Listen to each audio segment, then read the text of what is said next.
another raw video from your favorite YouTube scout, Draftrawthentic. Yes, I'm finally here making another video. Like I said, it's a raw one, so there will be no edits. Anyway, if you already know, I'm doing my 32 for 32 draft breakdown series where I do 32 teams for 32 days, draft breakdown for every single team in the NFL for the 2018 NFL Draft. I know I'm a little bit overhyped right now. I'm trying to get over this sickness, so I'm trying to at least bring out, a little bit more energy so I won't seem like I'm just kind of down while I'm doing this video.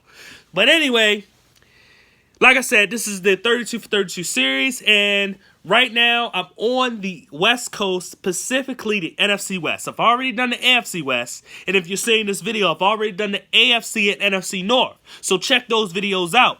And also, with that being said, this is the last team for the NFC West that I have to do.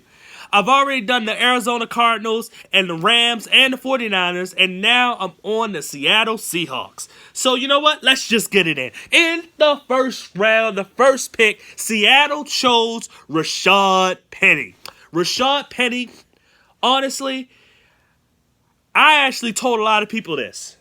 What is the difference between Saquon Barkley and Rashad Penny besides pass blocking skills? I'll wait. There's nothing different between the two players. I will say it once and over and time again. Rashad Penny, where he was picked, it may be a little bit rich for some folks, but you cannot tell me he won't be a good player in the league. Trust me, this guy can ball. Now, I will say this. I'm not the hugest fan of Saquon Barkley. So if Saquon Barkley doesn't ball out and Rashad Penny doesn't ball out, then you just heard it from me. I think Saquon's overrated. There's a chance that Rashad Penny, it's pretty much the same player. So if they both don't work out, then this is the reason. That's as simple as that. But I will tell you this right now. I like Rashad just a little bit more because I feel as though a lot of people get on him about dead on contact when he gets hit, but most of the time he does fall forward, and that's a huge thing for me. That's why personally I had Nick Chubb as the #1 running back in this draft because he always fell forward. So when it comes to Rashad Penny, I think that he's maybe a little bit better than Saquon, but I think they're both the same player, and I think the value that y'all got him at, if he turns out to be a really good player, it doesn't matter that y'all picked him with the 27th overall pick. It doesn't matter. He's going to be a good player.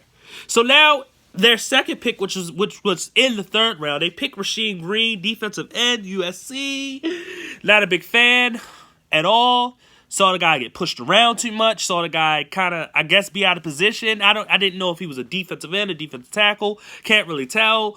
I just didn't like his tape at all. I don't know if this guy's going to be a good player. It's a little bit alarming that they pick a lot of players from the Pac-12 and even the Big 12. They actually pick a lot of players from both of those schools, and both of those schools are kind of schools that are considered a little soft. So, but the Seattle Seahawks, they drafted well before. They should know what they're doing. Maybe they see something that I don't, but I'm just saying I'm not a huge fan of this pick.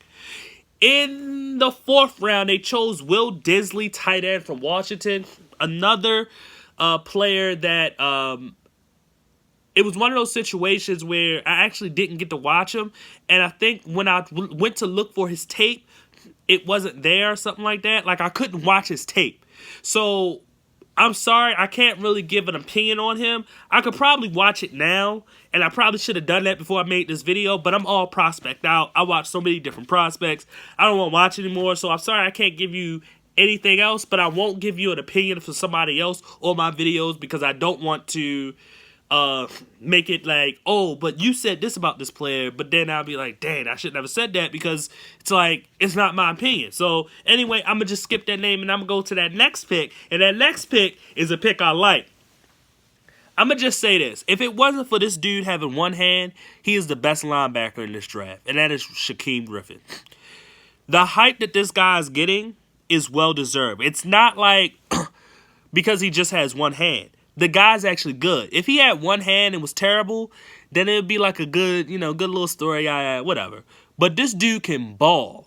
This guy can blitz. He can tackle. He can cover. This guy can do pretty much everything that you want in a linebacker. And like I said, if it wasn't for him having one hand, he would have been a #1 linebacker in this draft. Honestly, he would have been a top 5 player in this draft. That's how good he is.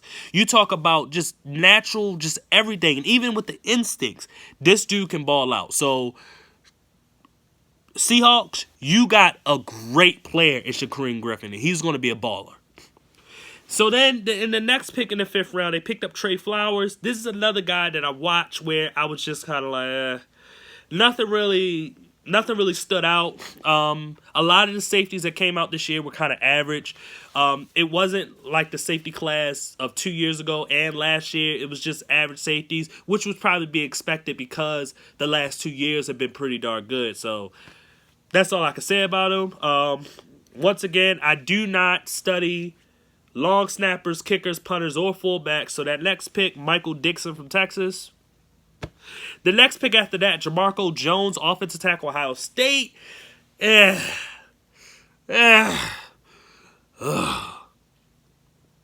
was not good. I'm going to just go to the next player. So in the next pick, it was Jacob Martin. Yes, I just did that. Defensive end from Temple. Didn't get to study him. I used 2 different draft websites. His name didn't pop up in neither one of them, so I never got to study him before the draft. Maybe I'll do it later on where I'll study some of these players that I didn't get to watch, but right now, I'm prospect out. I don't want to study anymore, so I'm going to just skip his name. In the last pick, Alex McGaw, Metcalf is another player that I actually didn't get to watch. I seen his name and never got to watch his tapes. It was kind of funny because I saw a lot of other guys, and his name kind of came up a little bit later, and I ended up just not watching him, and I still never watched him, so I don't know how good he's going to be, but he may be a good, solid backup for the Seahawks for them to have, so I don't know. I mean, it is what it is. I'm sorry I couldn't give a lot more details with some of these other picks, but it's a situation where I just didn't get to watch them, and it just happens like that, so it is what it is. But you know what? Instead of ending like that, I'm going to at least give you Jamarco Jones and what I thought. Jamarco, he didn't have good feet at all. I don't think he's going to be a left tackle. He could possibly be a pretty solid guard, maybe a right tackle, but I'm still not sure about that. I think he's got average strength. I think he's got average foot quickness, so maybe guard would be his best position. But the Seattle Seahawks really do need to put more stock into drafting left tackles. I think that they've made constant mistakes over and over again of not getting that secure left tackle or just offensive line, period. And it's going to hurt their team down the road. So hopefully they get it together. Maybe Jamarco Jones will give them something, but I'm not sure. I don't know. I don't think he's that good of a player. So, you know, it is what it is. But anyway, if you like this video and you want to see more videos from Draft Raw Authentic, please subscribe and please hit that like button. Please comment if you didn't like what I had to say about some of these Seahawks players. If you didn't like what I had to say, just comment and we can debate. Please share this video so other people can comment and they can debate and we can have this huge draft community. Once again, this is Draft Raw Authentic. I thank you for watching. I'm sick, so sorry. Goodbye.